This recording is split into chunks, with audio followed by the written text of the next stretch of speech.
This episode of the Parity podcast was sponsored by dailypuzzles.com.au. If you're looking for high quality speed cubes with high quality, reliable shipping, then you must check them out. They just had their Black Friday sale, but it doesn't matter because the cubes are so cheap. So check them out and use our code PARITY for 10% off. That's PARITY for 10% off your entire order. Hey guys, just before we begin the podcast, I just want to say thank you so much, of course, for tuning in. But also, I just want to apologise. The audio quality, as you guys might notice, is not that great this episode, and it hasn't been for the past couple of episodes. That's just because me and Jan have had to Skype call each other rather than record the episode in person with each other. However, we're definitely going to make more of an effort to record with each other so that the audio can be a lot better in future. Yo, it's Cubed here. Hi, my name is Jack Kai. Hi, my name's Kieran Behan. Hi, I'm Kevin Lee from Cubing Coded, and you're listening to the Parity Podcast. Parity Podcast. Parity Podcast. The Parity Podcast. You're listening to the Parity Podcast, brought to you by your hosts, Mitch Creighton and Jan McGinley. Hey everyone, and welcome back to this month's episode of the Parity. We got an awesome episode this month for you guys. In this episode, we have a lot of new cubes to talk about, some which are really interesting. Then we'll have the 2020 Cubing Awards, and then afterwards, to finish it off, an interview with the CEO of one of the largest cubing companies, of course, for you. Okay, so let's just jump in and start right off with the new cubes of this month. Now, the first cube that we'll talk about is something that's really interesting. It caught my attention a couple of months ago, and I don't think we've actually talked about it on the podcast yet, and that's the new MGCR. So obviously the MGC are absolutely killing it right now with their incredible cubes. They've come out with a new 3x3, and instead of your typical magnets which go towards each other, this one is quite innovative and is trying something new and is repulsing each other, hence the R in it. What do you think of this? I think it's really, really interesting. Yeah, I'll tell you something that's not new or revolutionary. It's the name. It sounds a lot like the old GAN cube, but I definitely see the R using for repulsive, not for what GAN used their R for. Now, obviously, this is a limited edition cube. Am I right? Yes. I read that there was only like 50, 52 or something produced for Daily Puzzles. So I think they might be sold out, or if they're not, guys, check them out because there's only like. This is like a limited edition thing. Yeah, I'm just having a look on the website now. It doesn't actually get an exact amount, and I do know how many Daily Puzzles are getting, I think, but not quite off the top of my head. However, yes, this is a limited edition product, so once these are gone, then they'll never be produced again. Of course, unless it actually absolutely hits off and everyone loves Repulse. Yeah, and they're starting at $50, so if you use our code, you could probably get it for quite a good discount, actually. $5 off, so yeah. Yes. Okay, so next we have the Diane Guanlong V4. So this is the fourth version of the cube, and obviously I've seen the Guanlong V3 and Guhong. All right, next we have the Diane Guhong, the V4. So obviously this is the fourth version of this cube. I've actually tested out the third version, and I have to say it's quite a good cube. I haven't seen much on this, Mitch. What do you think? Yeah. I mean, I only knew about it because I was looking through the new cubes of the month and trying to look at what was coming. I haven't seen much about this, I dare say, as it comes further to production. Probably around we'll see a bit more about it, of course, and as it gets sent out. I am relatively new to cubing, only 2 years old, so I'm not hugely familiar, but I know for a fact that the original Diane Guhong was quite a revolutionary cube for cubing, so I'm quite interested to see not only how good this cube will be, but how it can compete with the current cubes that we've got on what is a really strong market right now. Yeah, definitely, and I'm just excited to see how they go. Obviously, this is the fourth version. Not many cubes have 4 versions. Obviously, we have a few. We've got the RS3M 2020. I think that's the fourth version of the MF3RS3, the MF3RS2, and MF3RS series as well. Obviously, the GTS series, but there's not many versions that's that high up. So obviously, their technology just keeps getting better. Yeah. Also, Mitch, do we think it would be really polished as well? Yeah, definitely. I think by now, fourth versions, I think they should pretty much know what they're doing. Yeah. Well, I was going to say that the Yushin Huanglong 13 by 13 got released. 13 by 13 by Yushin. That's Yes, pretty impressive, eh? the actual Huanlong. This is quite a big cube, and I think it's quite small as well, which is quite interesting. I'll just try and get it up now, but I haven't seen heaps on this. We don't generally see a lot on larger cubes like this, obviously because they're so expensive, so not as many people are getting them. But it's a 98 millimeter cube, so almost 10 centimeters, which is actually really, really small for such a big cube. I've seen a few little things here and there, and the biggest comment is that it's really small and really good for that. Yeah, that's really exciting. And just to have a smaller, big cube in your hands, smaller, big cube, that sounds a bit weird. But basically, if it's small, it's going to be easy in your hands. And I think you should be Yeah. able to get better times as long as the performance doesn't sacrifice. Exactly. Now I've also got the X-Men Shadow V2M 6x6. This is the second rendition of the very popular X-Men Shadow 6x6. X-Men seem to be going for, or they seem to be doing really well in the market on side events, I guess you could say. So I guess main events will be 2x2 to 5x5, and then maybe 6x6 and 7x7. But those are the events that they've got in, and then they've also got side events such as GAN, Pyraminx, what am I say? Scube, Pyraminx, Megaminx. That's all. They've pretty much top of the line of that until GAN came along. So this looks really polished. I assume it's some sort of response to obviously the Moyu, can't remember the name, but the Moyu new flagship, and also MGC 6x6, which have been really popular. It looks like a really solid puzzle. I think it's still up for pre-order at the time of recording this. But yeah, it looks really cool, and I'm quite excited for it. Oh wait, no, it is in stock currently, so you can straight away buy it. That's cool. Yeah, that's really cool as well. And obviously, we've got the Yushin Little Magic Pyramix, which that sounds really good as well. Yes, I haven't seen much about it, especially considering that I am quite an avid Pyramixer myself. However, I think it's pretty good. Obviously, Yushi Little Magic series is quite a good series, so I'm not sure what else to expect with this one. Now, also, we have, as I just stated with the X-Men, when we're talking about X-Men stuff, they've typically only stayed inside of heads and generally stayed away from the 2x2 to 5x5 region. So, we have now got some more images leaked on, but I'm not sure what it is like currently. I expect to see this prototypes and early releases sent out to cube companies pretty soon, and we'll see some stuff soon. The question has to be asked whether these X-Men cubes will go through the entire WCA line and we'll have X-Men cubes in every event.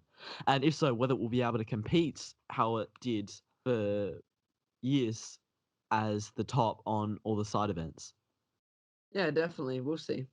And also, Mitch, the GAN Scube. I haven't heard much, but you go ahead. Yes, I haven't heard heaps either. It has been a lot of rumors recently. However, it has finally been confirmed by the man Felix Zemdex himself. And I have gotten from a source who I'm just gonna say now, and we're gonna at the start of next year we're gonna have something pretty awesome. Uh, and I've gotten from them information that there's actually going to be similar to the GAN Pyraminx. There's going to be different versions of the GAN Cube, which is my absolute worst nightmare. For those who don't know, I absolutely hate Scubes, so I'm devastated at this news. However, the Cube does look very good as far as Cubes go, I think. I'm not excited for it, but I'm sure most other people will be. Anything you got to say? Yeah, Scube, not too keen. I have tried, I have a Scube, but it won't really, yeah, I guess it won't really affect me that much, but it is good to see GAN diversifying their market. Yes, exactly. Anyway, do you Yes. want to move on then, Mitch? Yes, sure. We're going to take a break and we'll see you back on the other side for the Cubing Awards of 2020. This episode of the Parity Podcast was sponsored by Harry Daniels, Cubing Madness YouTube, Blake Coburn, and Jason Rosen Tretter. If you would like your $1 shout out, then go ahead and go find our Patreon. It'll be linked in the show notes. So yeah, go support us. It really helps. Thank you so much.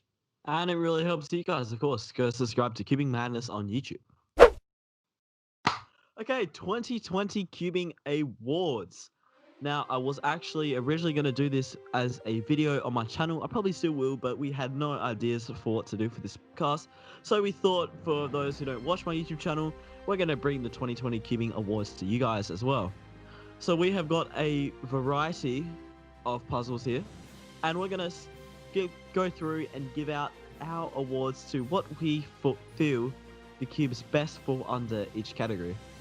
So I'm going to give my opinion on what is the best award, and that is going to be like the official opinion, but then Jan will also pipe in and give his award as well. Official. I'm just kidding. They're both equally official.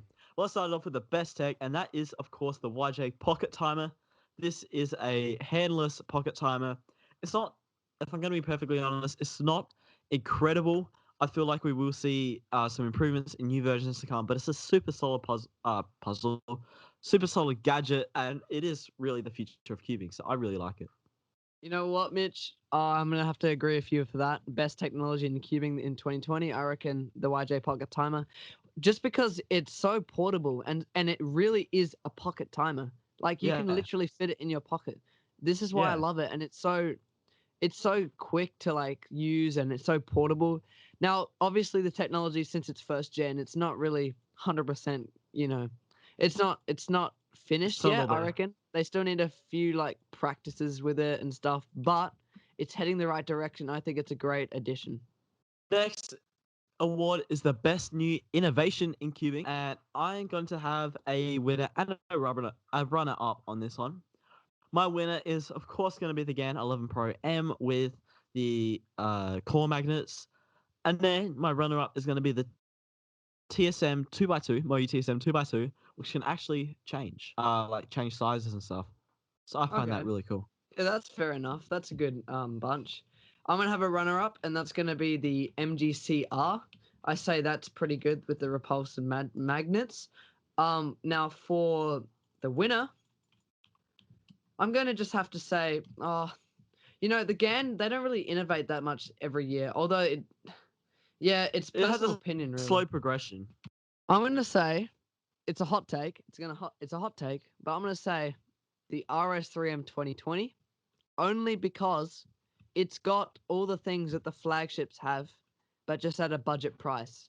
Now, we've never seen that in budget. We've seen it in budgets, but we've never seen it at this level. Like this thing has an adjustment system. It's got magnets. It's got everything. I'll have to say that's the best of innovation in my opinion. I agree with that. That's pretty good. Okay, next award is the best budget cube, and I'm pretty sure our answers are both going to be the same for this one. But obviously, the RSRM 2020 is going to be my best budget cube. Okay. Let me think. If you classify value per dollar, or just like best under like $30 or whatever. No, $20 maybe. Well, what is the 20 budget cube? Australian. Okay, Yeah. well, I'm gonna have to say for first place it will be a tie. I think the Meilong M is also a very good budget cube. I think they've done a good job. But obviously for another $1.50 you can get a adjustment system and a more premium build. So yeah, I think why not get the better one. But I will say runner up is the Yushin Lil Magic M. However, this cube is quite old, but I have to say, because they put the magnets in now, factory, it's definitely improved. Obviously, you got me one of them, and it's a very impressive cube, I have to say. Thank you. Yeah, no problem. Interesting thoughts on that one. I probably wouldn't rank the Illusion Magic M so highly, but that's only my opinion. The next up is the best value for money series, and this is my favorite series of all time. For me, it's got to be the YJ MGC series. The cubes are just incredible. Yeah, yeah, for value for money, yeah, definitely MGCs are obviously the big cubes really shine, I reckon. But I would say also the YJ budget magnetic line, they're also very good. Yeah, it really, yeah, they're all very good. YJ, in fact, is my favorite best for value like brand, cubing brand. Yeah, Yeah, awesome. yeah, I definitely agree with you on that one. The best market changer. I don't know if that's even a real award or anything, But for this one, I'm going to have to award it to the Chi MS because without that cube, I dare say we wouldn't have seen the spark that we saw from Moyu, which gave us the RSRM 2020. You know what? And then the definitely continuous agree. topple of the market. Yeah. I definitely agree. That cube, obviously, Phil, you gave it a lot of good praise. Yeah, that cube did really well. Unexpected. I didn't expect it to do that well. And damn, it's a very good cube. I definitely have to agree with you on that one. Also, I would say, you know, yeah, I would say GMS. That's a very good point. Yeah. But it's definitely been overpowered currently by the RSRM 2020. But that's really what started it all. And I remember I made a video saying, or giving my thoughts saying that was going to completely topple the market and change it. And I was right, which is actually pretty cool. Yeah. So the best market breaker for this award, I'm going to give to the RSRM 2020. I think that's a pretty clear award. Market breaker. Yeah.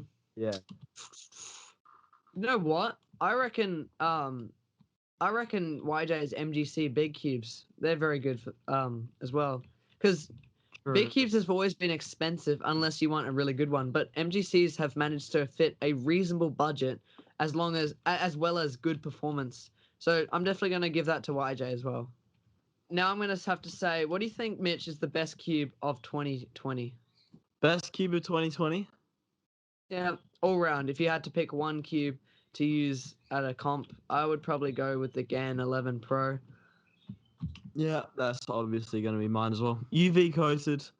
Obviously they've stopped production temporarily. RIP. I still haven't gotten mine. Hopefully I'll get it towards the end of January. Fingers crossed. Oh well. Life is life, you know. We'll get it. For those with the 2020 Giving Awards, I hope you guys really enjoyed it. Let us know what you guys thought, if you guys thought any differently. I'm going to put in a cheeky plug here and let you guys know that I'm going to be doing this video on my channel probably around midway through towards the end of December. So check that out. Yeah, I'll definitely probably check leave. that out. Yeah, guys, Yeah. check out TheCubicle. He's obviously going to do a video on that. This episode of the Parity Podcast was brought to you by dailypuzzles.com.au. I'm sure you guys know the gist of it now, but of course, Daily Puzzles, as always, has great quality speed cubes at super low prices with fast and very reliable shipping. If you guys want to buy a puzzle at all, they just had their Black Friday sale, but it's not too late. Well, it is too late for that. But you guys can still get great puzzles at low prices, and if you guys use our discount code PARITY, you'll get 10% off our entire order. Hello, everyone, and welcome back. We now have Phil Yu on the show. Welcome, Phil. Hey, thanks for having me. No, we really appreciate you coming on. Thank you so much. All right, Mitch, let's get into the questions. So, I got the first question. So, what actually introduced you into the Rubik's Cube? How did you hear about the cube? Yes, so I get this question a lot, and I mean everyone's heard of a cube for the longest time, but I didn't have very much interest in it until after I applied to college.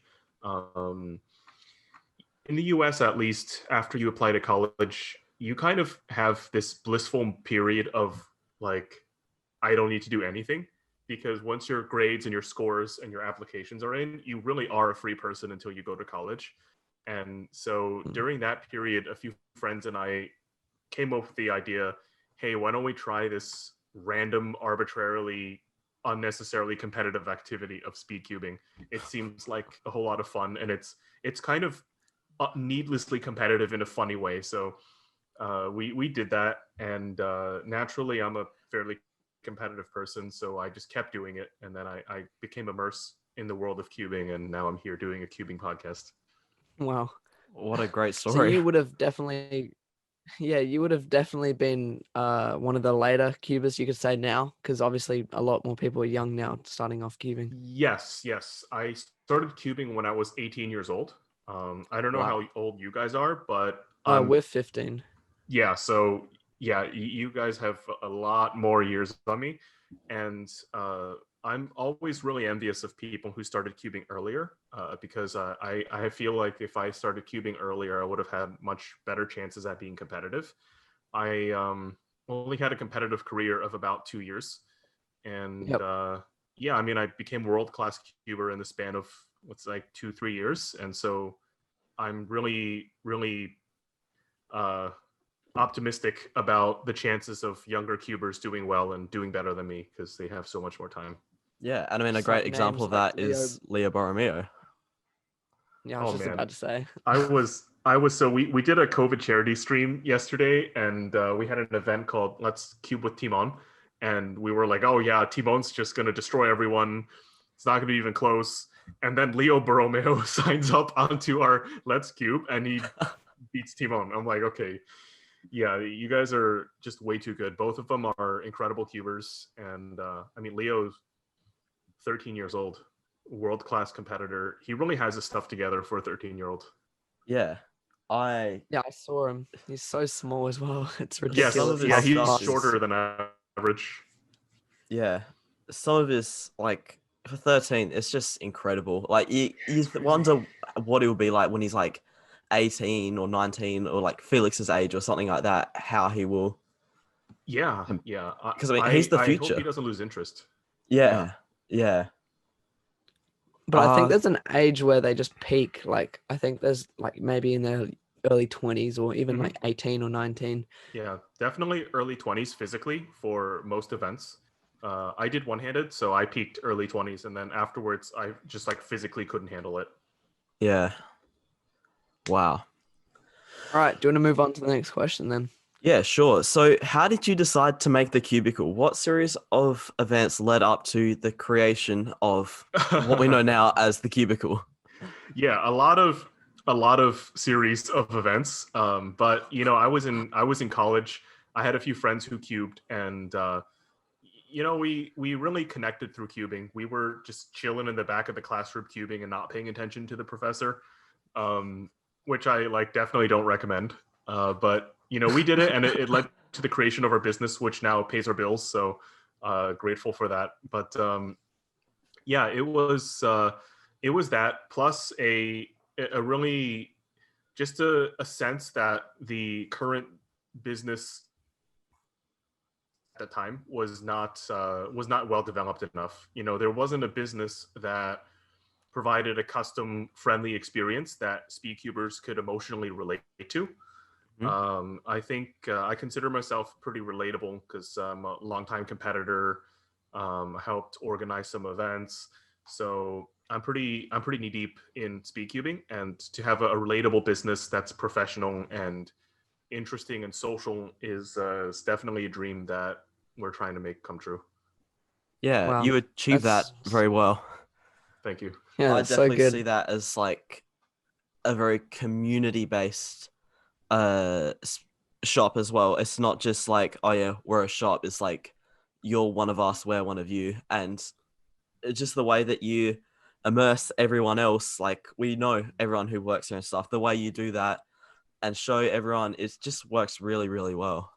Yeah, part of our mission is to create more jobs in speedcubing. A lot of the people who work at our company, the people could have worked in other places, but they feel very comfortable working in the speedcubing space, and we're really happy to be providing that opportunity. Uh, I myself, I could have been, in a courtroom.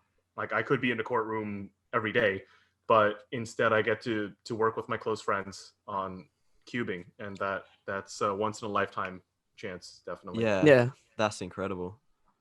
yeah, that's so good, and you're just doing what you love. So, Yep. has being a lawyer, like you've been qualified as a lawyer, how does that help with the business? Like, have Oh, of course. obviously you've Yeah. had like drama with Rubik's, I think. or It was something. more than drama. It was actually a series of lawsuits, but it was dramatic. I'll give it that. Yeah, it definitely. So our business, we're really proud of being able to creatively problem solve. We have a lot of different types of people, in working in our company. I don't know if you know these people's educational backgrounds, Yeah. but yeah, I have the legal background. My partner has a finance background. Our So our it's perfect. president, yeah, our president has a comp sci background. Jules, who does wholesale, has a computer engineering background. Damien has a physics background. Maddie has an engineering background. Ro did math, and so we have a lot of different types of people Yeah. doing different types of things, and we're really proud of our ability to creatively problem solve. Like a physicist would look at a problem differently than a software dev or a financer or a a lawyer for that matter. And so my sort of educational background is just another way for us to creatively problem solve. And Wow. yeah, you'd be surprised. I don't know how lawyers are viewed in Australia, but in America, they're kind of viewed as, hot-headed and like, oh, if I don't have it my way, I'm gonna nail you, kind of attitude. But lawyers are actually very service oriented in a lot of ways. They get a client and they try to understand the client's problem, and then they try to solve the client's problem. And so a lot of the lawyer's task is to understand risk and understand what's dangerous out there, and to protect the client and the client's best interests. So whenever we do business, I think about legal compliance, and I think about what are the consequences of our actions. It matters a lot. I think it contributes definitely. Wow. Yeah, definitely. I didn't. I assumed we don't have to talk much about this, but when you obviously had the Rubik's thing in 2018 or whatever, I was assuming you didn't really have to pay for a lawyer or anything. You could just use yourself, right? No, yeah. In America, in many places in the world, I tried to say places and parts at the same time. I apologize. It ended up becoming like plates or something. It's really a bad idea to represent yourself in a large like corporate matter. Okay. That's a recipe for disaster. Okay, so you would have known some people since you learnt law. Yeah. I got my old boss to represent me. I used to work for his firm, so Wow. yeah. Oh, that's great. I kind of knew his work style. I knew his personality. He was hard. Like he was tough to beat. He's a beast. So we just got him. That's so good. And the fact that you're an independent like company standing up to like the big like they're like basically the starter of cubing, like that The shows that you creator. really care about the community. Well, yes and no. I think definitely there were community interests at heart. And there was also, of course, self-preservation. But I would actually debate who actually started cubing. Of course, had Rubik's not existed, the cube wouldn't be the same. Perhaps someone else would have invented it. Perhaps it wouldn't be as cool. But to say that, or to imply that Rubik's started speed cubing or cubing is, I think, Speed not. cubing. Not giving credit to the. There are a ton WCA. of these. Yeah, WCA, like tons of volunteers. Like back in what was it, like 2004? Like people had like Yahoo forums and chat rooms for cubing, and these guys ended up being the foundation of the WCA, like Tyson Mao, Chris Hardwick, some of these like really old school cubers. Yeah. Chris Hardwick is still around. I interact with him on social media all the time. He's really funny. That's so good. Wow. Yeah. That's really cool. So we'll move on. What does a normal day of work involve for you at the Cubicle? Ooh, yeah. So normal day, there really aren't too many normal days because of the whole like creative problem solving thing. We have to, issues come up, we have to resolve them. Maybe a manufacturer's delayed a shipment, like GAN, cough, with their coded GAN 11s. And yeah, taking care of customers. Customers definitely come first. We really value the people who choose to take their business to our store, and figuring out ways to better improve the customer experience, whether it's through communications via social media or releasing new products, releasing new services, creating enough staffing to serve customers, be it in the pro shop or customer service. I think about a lot of managerial things like that. Are we properly staffed? Are we operating at a level that we're comfortable? What does our brand look like in the speedkeeping community? Is there something that we can improve? Is there something that someone else is doing better than us? Because obviously we're not the only speedkeeping company out there, right? And so a lot of attention is put into what other people are doing and how they're doing it. And we think to ourselves all the time, is someone beating us? And if so, how do we beat them, or how do we address it? It's a game of chess with like 60 different players, and you're always thinking about stuff. Yeah, wow. That's crazy. So when did you guys decide to bring in That's ridiculous. So when did you guys decide to bring in the premium lines, and what was the initial response from the community? Yeah, it was It was in late 2015, 2016, and people liked it. I mean, it's hard to say something bad about the service unless like someone messes up and renders lazy service, because the answer to if you don't like it is just don't buy it and buy a stock cube if you want a stock cube, right? We just we make it easy for people to try lube, and we make it easy for people to get something that they don't have to put a ton of time into. They make fantastic gifts. They're really good for younger cubers who may have safety concerns about storing or applying lube. And so there are a lot of reasons to get a serviced cube. And of course, they come with warranty. So confidence should be fairly high. Our confidence is especially high because our service is run by Ro Hessler, who is one of the greatest American speed cubers of our generation. All time. And of all time. I guess our generation's fairly short, but he was one of the most successful American cubers of all time, and he really knows what he's talking about. Like he knows, as a person who competes at the highest level, he knows this puzzle's not going to work. It's not going to help me win. Versus this puzzle's great. I can rely on it, and it's good. And he checks all the puzzles. He makes sure our build quality is high, and he has world-class professional standards, which is why we place so much trust in him to make this stuff. Wow. Yeah, well, he's such an inspirational guy. Like, I've seen the way he solves back in a few years ago, and it was really revolutionary at the time. Like, he was one of the top cubers, and just to see how everyone's caught up and the growth that he's one of the people that's inspired these kids to work hard and get better. Yes. And it's such an important thing to have role models in cubing, because if you have nothing that you want to beat or be, then what's the point of cubing? You always need a goal. Yes. The goal in cubing is people. A lot. It's really interesting. Ro and Felix definitely inspired a new generation of color neutral solvers. Definitely. Before Ro and Felix, I guess going back to a little history, people actually didn't care for color neutrality. They thought it was a waste of time, but this is the old philosophy. Being color neutral is like being able to eat any topping on a pizza. You have so much flexibility. Every pizza party is your pizza party. Yeah. I've never thought of it. Yeah, like Ro that. is a world-class cuber. He got good at 3x3, right? And then he retired. And then he got good at square one. He was a world-class square one solver, retired from that. Now he's one of the best multi-blind solvers in the world. He has so much talent in cubing. It's insane. Yeah. Definitely. And all that experience he has can really be put back into the business and really help grow your business, basically. Yeah, he's been with us for more than 5 years.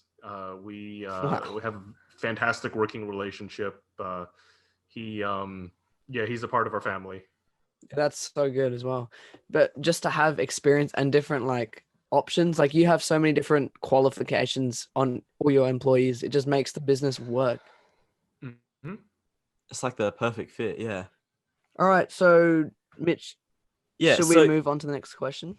So how do you guys work on and make custom lubes? What's the process of making a new lube such as Mystic or DNM? Is it actually in a lab or something, or how does it work? Yeah. So a lot of this information is confidential, but right, sure. Our lubes are largely made by Chris Tran. I'm sure you've heard of him. He's really famous. Right now, he's working on Amazon. He left our business earlier this year in February. And now he's software dev at Amazon. And he has a chemistry background. And so he was able to make a lot of the lubes himself and do a lot of the research himself. Wow. Yeah, that's amazing. Most of our lubes are, of course, he was a very good speed cuber. So, and he still is. So he kind of knows how and why a lube would work on the cube. Yeah. From both an academic perspective, but also a realistic speed cubing perspective. And the lubes are, part of them are there by discovery. He discovers that a combination of items is good for lubrication. The other is problem solving. So we say, let's identify a problem and let's figure out how to solve the problem. So, for example, DNM was created to solve the Maru problem. I don't know if you've tried Maru Lube. Yeah, but it's a bit watery. It's watery. It is water. It's a silicone emulsion, which is basically silicone suspended in water. It's mostly water, and it's a very fast lube, except it dries out really quick.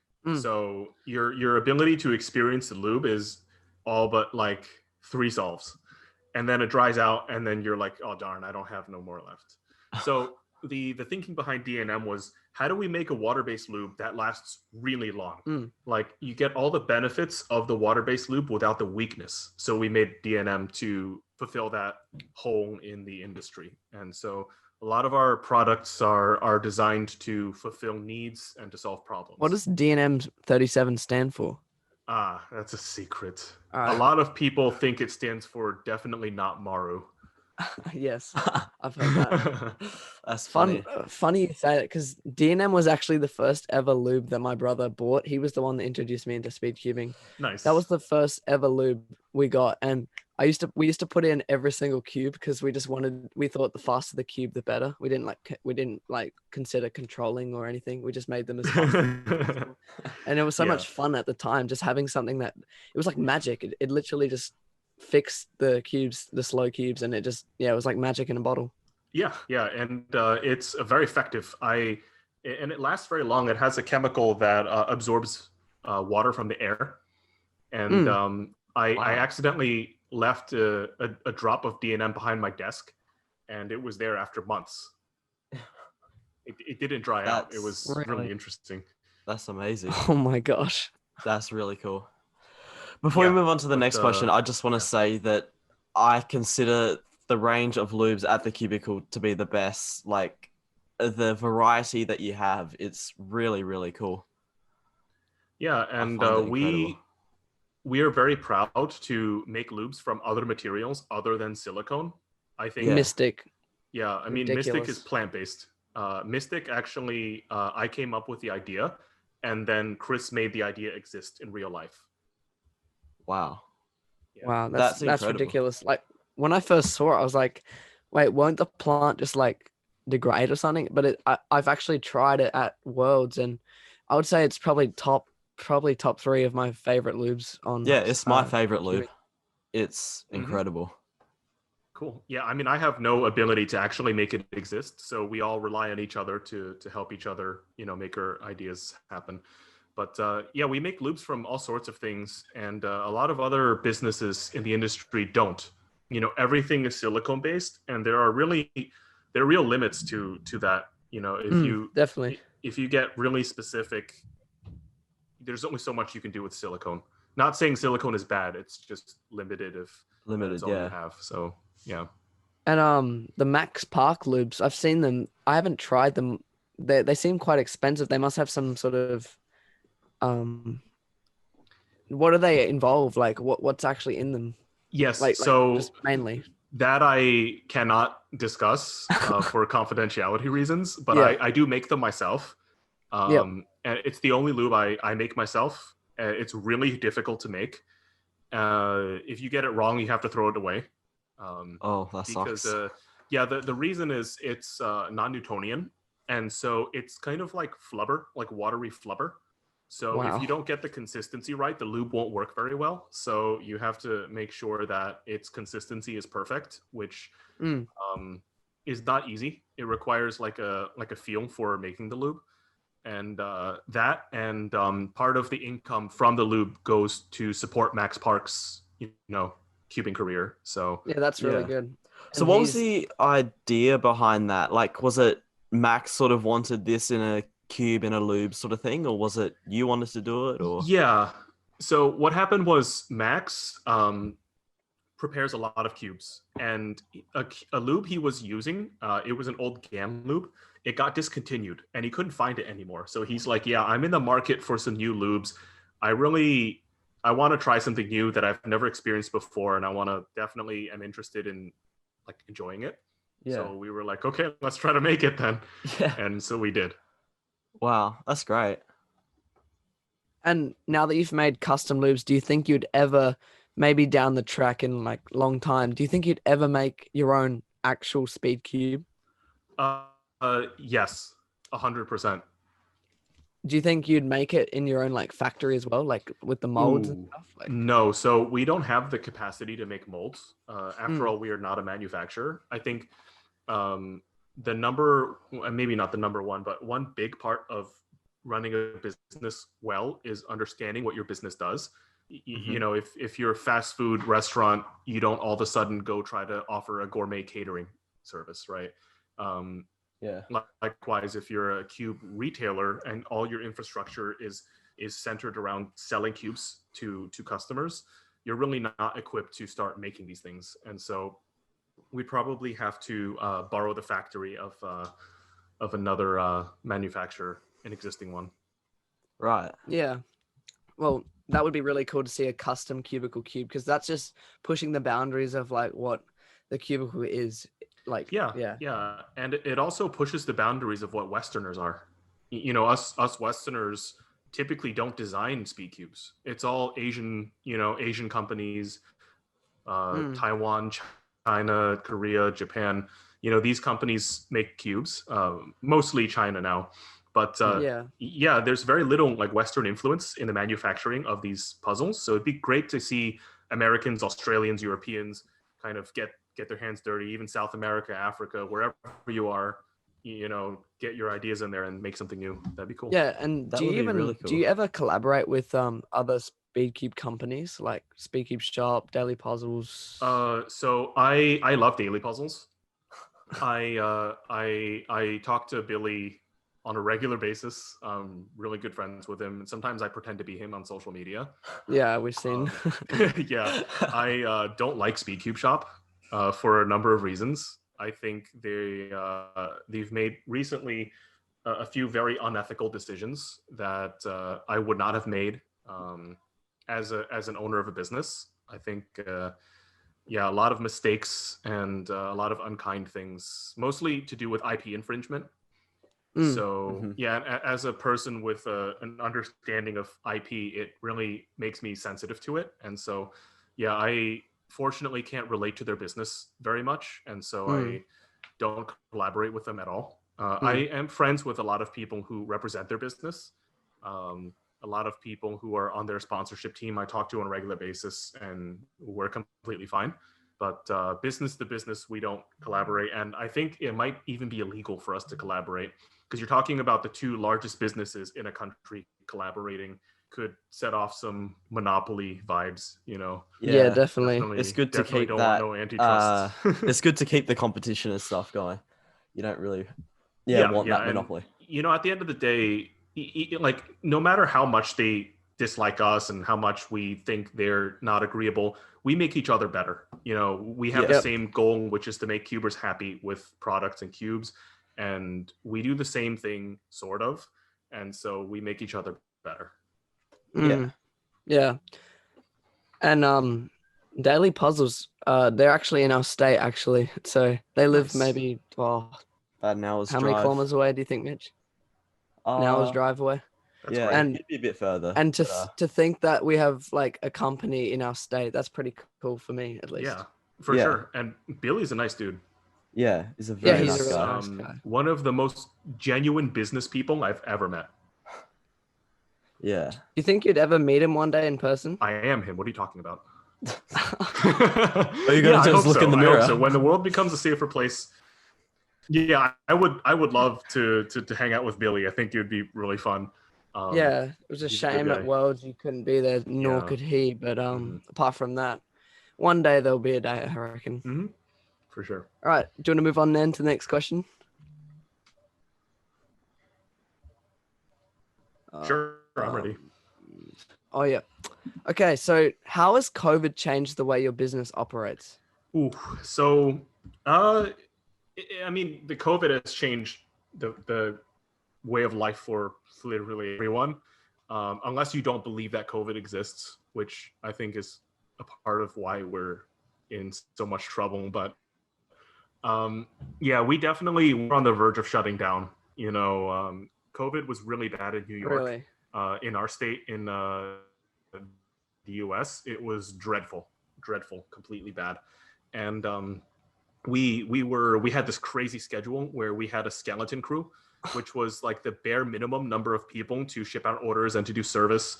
The pro shop worked night shifts, so they would start at like 10 p.m. at night, and they would have like midnight shifts to get work done. We'd be working more from home. We prioritized digital content over, competition vending and physical stuff. So it's really changed a lot of business actions, but also just how we view people in general. We want to make people feel safe. We want to make people feel entertained. We invested a lot in competitions like cubing at home to that's make so good. That was great. cubing fun for people. And yeah, that was a cool show and a cool comp. That had a real energy to it. And Monkey League as well. Monkey League is great. Felix did really well on Monkey League. And just a more emphasis on digital content and people's feelings. And yeah, there are a lot of takeaways from COVID. Definitely, even if there isn't a virus running rampant out there in the world, I think people are going to be a lot more considerate of other people's health and well-being. And I hope it can improve some of the just the goodwill between people. Yeah. Yeah, that's so good as well. It's just really good to see all this content and stuff. It's really helping. Like you should see the amount of people that's all the cubers. It's ridiculous during this coronavirus. It's really brought everyone together in a way that we've never seen before.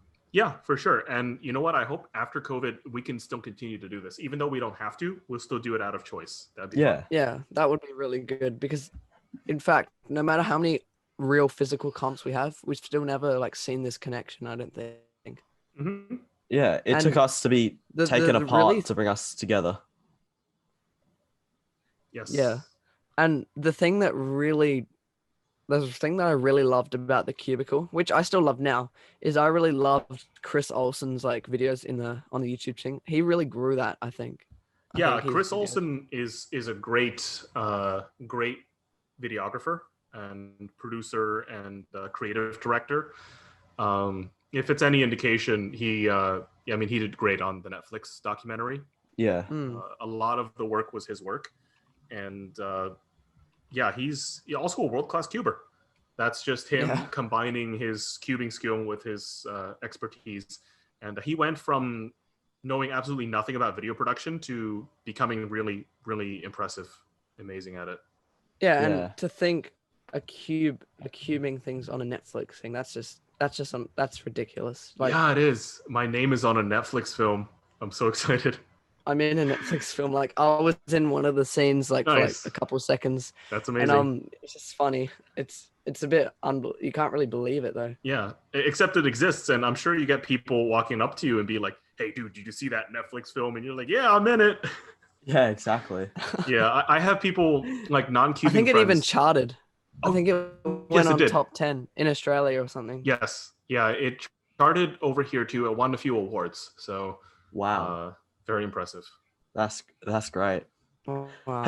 Have you noticed more orders of cubes going out during the pandemic of new cubers or people getting new cubes to try out in quarantine and stuff? Yeah, so it's a mix. So obviously when quarantine happens, people's income gets affected, right? If I can't work my normal job, I might not be able to make as much income. And cubing is a hobby for most people, so it's really tied to their disposable income. So on one end, we have people whose impact who have had impacts on their income, and on the other hand, cubing is a really safe activity and enjoyable activity to do at home. So there's an extra reason to get a cube. So those things have kind of balanced themselves out during the pandemic. To my knowledge, that's what went down. Wow. Yeah, it's so good to see though, and I just love to see how cubing's evolved. Sort of, it's really good right now, I think. Mm-hmm. All right. So what is your personal main cube now? What are you using as your main 3x3? So my main 3x3 now is the GAN 11. Before that, I was using the Qi MS. Oh yeah, I remember when you're using the GMS. What is it about the GAN that you like? I get good results on it. Mm. So I get good times, good averages. The cube is really light, so I can cube for a long time, and no problems, no complaints. Aside from the M slices are a little iffy, but everything else is so stellar and outstanding that I kind of look past it. Really? Wow. What is it a difference? Yeah, I've seen it. It looks really fascinating as well. Is there a difference in turning with the centerpiece magnets or the core magnets? Do you notice a difference at all? I can't explain verbally what exactly the difference is, but the cube does feel extremely stable for something so light. Yeah. And it definitely, when you start turning, it's really easy, and the magnetic feel is very consistent. That's the experience I have. So good. That's incredible. Yeah, it's so good to see as well. I can't wait to see what GAN does. They keep innovating, don't they? Yes and no. The people were not very happy with the Air M because it wasn't innovative, and I don't think they were trying to be innovative, but they didn't communicate correctly to the market that this cube is not supposed to be creative. It's just same generation as the XS. So yeah, it's a communication issue, but yes, they are extremely creative people. 356M definitely, I think that was a good cube because that was cheaper. It was. Yes, I don't consider that innovative. That's just you're taking the existing just product making it cheaper and stripping it down. You had the complete ability to do that from day one. Yeah, true. But the XS, that's a good one. You know, even if it's expensive, that's a very creative cube. I love the magnets. That's what they don't have with the new GAN. I love how you can do that with the magnets. Yep, that's courtesy of Moyu. Yeah, with the Moyu. What was it? The Yashao EDM. Yasha EDM. Yep. I remember that. That was that was very good. So, Mitch, do you want to move on to the next question? Yeah. So, how do you guys vend a competition, and what does that like actually mean? Is it just like your name is up on signs or anything, or like what does it actually do?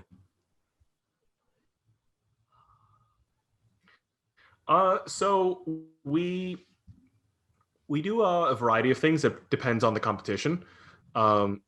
So we sponsor the competition by providing some equipment and prizes for competitors. We sometimes promote the competition on social media if they have social media pages. We send some of our sponsor cubers to the competition, and we show up with some merchandise to sell at the competition. And that's usually how it works. Wow, that's cool. Yes. Yeah, that's so cool. And just to see like it really helps the community. I think that's what mainly it's about. I think that's all it's about. Yeah. Okay, this is my last question. What do you think, what cube really revolutionized the cubing hardware? If you could name one cube that's changed cubing. That is tough. I can name like a couple, but just one. All right, give me three. Give you three. Okay, yes. Okay. Let's say the Diane Guanlong. I don't know if you were around for that. That was I was 2010. not. 2010. How old were you in 2010? Like 5? Yeah, 5 years old. 6, I think I just turned 6 or 5. Yes. The Diane Guanlong was amazing.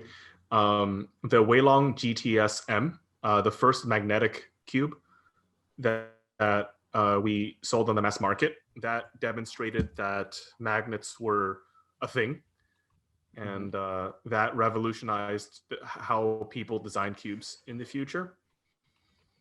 So I think those two cubes represent the pivotal points in cube hardware design. And if I had to pick a third one, probably the Volk is just an incredible cube. Even now, the Volk is a good cube. Really? Yeah. Because I wouldn't say it. I wouldn't. All three of the cubes you just gave me, I wouldn't put in my top 3, but because you've been around longer than I have, and I think yeah, your things are a lot different to mine. I was expecting you to say something like the GAN X or something. No way. Yeah, no way. Nah, because No. what was it? The RSM. That was a pretty good cube as well. Yes. Max Yeah. Park used it at Worlds, and it's like 3 years old. Yeah, there are a lot of good cubes that I think are outstanding cubes, but they don't rise to the point of being revolutionary. That's a whole new level of good. Yeah, Yeah. Mm-hmm. it's really good. Oh yeah, Mitch, do you want to ask your question? Yeah, sure. So, how do you guys go around sponsoring someone? Because I know there's a lot of people out there listening who want to get sponsored. So, how do you, to save you some time, how do you sponsor someone? How do I sponsor someone? I send them a contract and they sign it. Do you mean like what's my thought process? Oh yeah. Yeah, So how do yeah. you look for a person that you want to sponsor? There you go. There you go. Okay. Yes, that's what I so, meant. So like Cubehead. I love Cubehead. Okay, let me tell you the Cubehead story. So I told Jules to give an offer to Cubehead when Cubehead had less than 300 subscribers. Wow. Really? Because I could tell just by watching 2 videos, he had 2 things. He had a great personality and he understood speed cubing. At the time, he had like 2 videos. Like I think one was a review on the GAN-I, and then the other one was a big tutorial on pseudo slotting. I don't know how much pseudo slotting you do, but it's quite advanced. So Yes. now, at the time, like you got to think to yourself, this guy has good editing, good presentation skills, understands complex, sophisticated cubing techniques. What is there not to sponsor? Yeah. Yeah. And now he's got probably one of the best qualities I've seen in videos. Yeah. Like he's But, on par with like million YouTubers subscribe. Like take a YouTuber, his quality is probably on par with them. Like for sure. And he has a great personality. I actually talked to him this morning. Great personality, great attitude, and a good sense of humor. He's a real deal. So in short, we think about a lot of things like how skilled they are at cubing, how are they personally, are they an honest, ethical person? Can we be emotionally okay with associating with them? How do they present their ideas? How do they influence their friends? Who are they friends with? There are a lot of answers to a lot of questions that we look for. And we think about a lot of things when we sponsor a person, and a lot of it is a kind of a black box. It just happens in my head. But have you ever sponsored anyone like in Australia? I don't know. Yeah, of course. Is there anyone? Yeah, Jack definitely. Kai. Obviously. We occasionally Yeah. Jack in Chinese I was just thinking is YouTubers actually. his last name is pronounced, I think, Tai. So it's like a T and an S, like Tai. Really? Yeah, people call him Jack Kai because that's what the C does in English, but in Chinese it's a Tai. Wow. It's interesting. Jack's a really cool guy. I hope he can come back to cubing in a full capacity sometime. Yeah, I met him a couple times, I think 3 times. I met him at an Adelaide comp in our own town. I think you were there. Yeah, you were there, Mitch. And then he was at Worlds as well. Yeah, and you know what? We sponsored him because he sang All-Star while doing a blind self. Yeah, I remember on our first that was the episode reason. we interviewed him. Looked at his content, and he said that was it. That it was singing All-Star. That was the reason. Yeah. Yeah, and you know why? It's because he's a world-class cuber, has a sense of humor, has good presentation skills, and he's not afraid to be funny in his own funny way. So there's literally no reason you should avoid Jack for a sponsorship. Like he's a great person in general. I was surprised because I knew a lot of I've heard about like a lot of SpeedCube companies actually wanted Tingman because he makes very good like wholesome videos for like a younger audience. Yes. Were you ever interested in Tingman, or did you find him after he got sponsored? Always interested. I talked to Tingman yesterday. Yeah, I saw the stream on Twitch. Yeah, pretty funny. Tingman's a cool dude. But it all depends on what he's what he's interested in. No pressure. I do some like very loose collaborative work with him. But I know he has a great relationship with Daily Puzzles, and I have a great relationship with Daily Puzzles, so it makes very little sense for me to try to disturb the peace. And No, and Tingman's very loyal to Daily Puzzles. I know I'm probably not going to say this, but so yeah, he's just a great guy, and honestly, I think he's doing stuff for the younger audience, and that's what's important because so many cubers are so young now, and it's just for sure crazy. And you know what? That makes sense that he's loyal to Daily Puzzles because Daily Puzzles gives him reasons to be loyal. Daily Puzzles is a good company. That's awesome. Mm-hmm. It's awesome. That was the last question, I think. That was the last question. Yep. Thank you so much. That was honestly amazing. Well, thank you for having me, and apologies for the weird schedule. I took an 8-hour COVID test. That was longer than the admissions test to get into law school. Wow. That's ridiculous. Yeah, it was nuts, but I'm COVID negative, so I am a little more relieved. I That's just hope so good. everyone in the world can be negative. Yes. And we can go back to normal life, and other virus outbreaks. Yes. Yeah, other virus outbreaks. I think definitely this has been the first one in a while, so I think it's been the first serious one. I know like there are other ones that had a higher mortality rate, but that didn't really transcend to being like a global threat. So hopefully this teaches this generation and the next a thing or two about safety and crisis management, all that stuff. Yeah, definitely. It was really good to see how I think the world's done pretty well with keeping it reasonibly under control. Like if we just left it, it would have gone mental. You could have done better. You know what I thought you were gonna say? If we left out America, we did really well. Yeah, America's struggling a little, but I hope we can pick it up. But then again, isn't America the one coming up with the vaccine though? So yes, but that's not an excuse for not managing your crisis.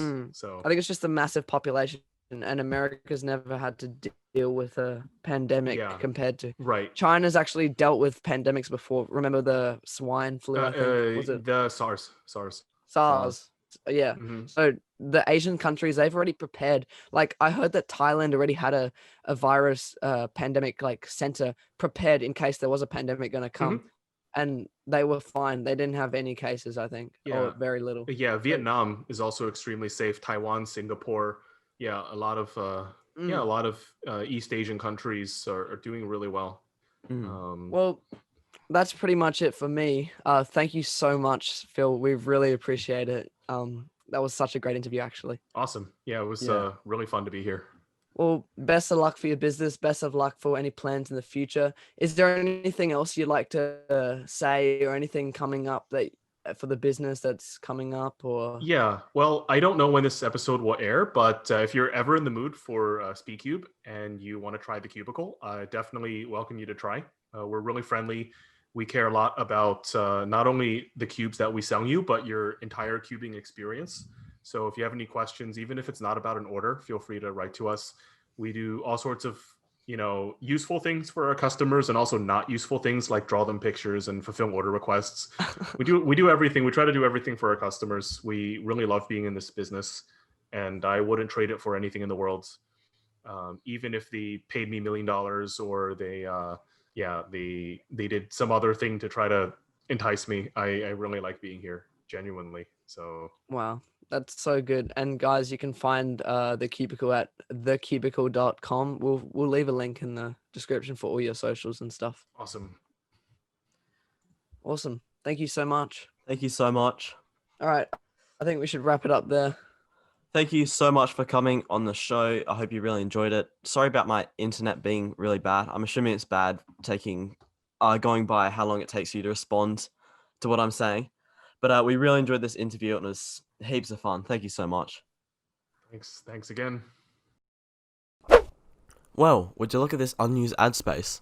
I'm going to use this unused ad space to plug my good friend Jan. You might know him. He hosts a podcast with me called the Parity Podcast. But he just recently released an album on Spotify. Unfortunately, he doesn't sing in it, but he's a music producer. But he produced this album, and it's now available on Spotify. It's honestly really good, and I highly recommend you guys go check it out. We normally don't really like to plug ourselves on the podcast, because we don't really feel that that's the right thing to do. However, I genuinely feel like this is a good album, and I think that you guys should go check it out. We'll leave links in the show notes. Okay, so like that unused ad space we just had there, which we put to very good use. Please check it out.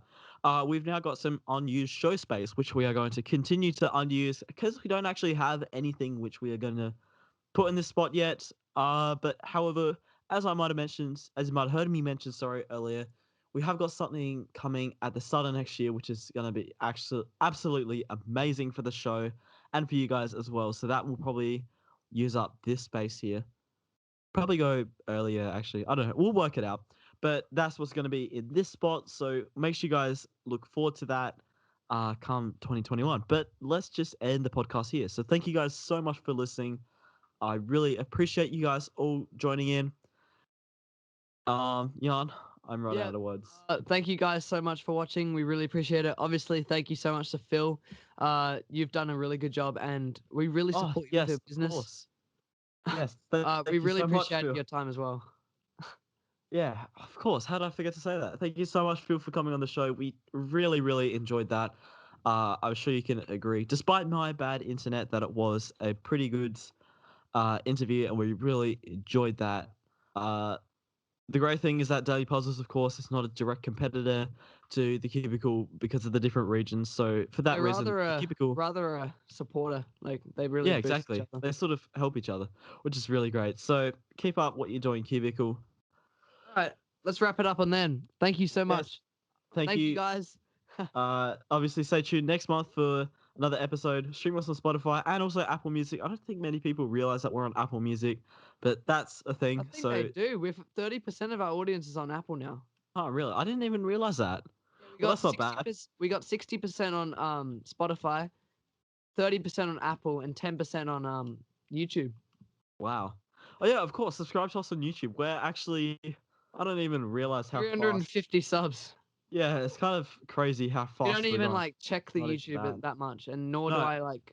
Yeah. I'll definitely make an effort more to post there now. Obviously.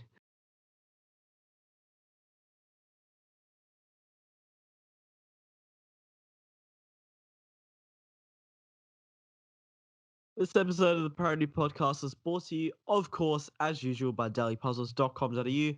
I think you guys know the logistics of it by now, but of course, Daily Puzzles have great quality cubes at super low prices, and of course, fast and reliable shipping. And that's not all. Most cube shops will only give you a petty 5% off your order. Cheap! Daily Puzzles gives you 10% off your order if you guys use code PARITY. PARITY, just like the show. I'm sure you guys know it by now. Parity for 10% off your order at dailypuzzles.com.au.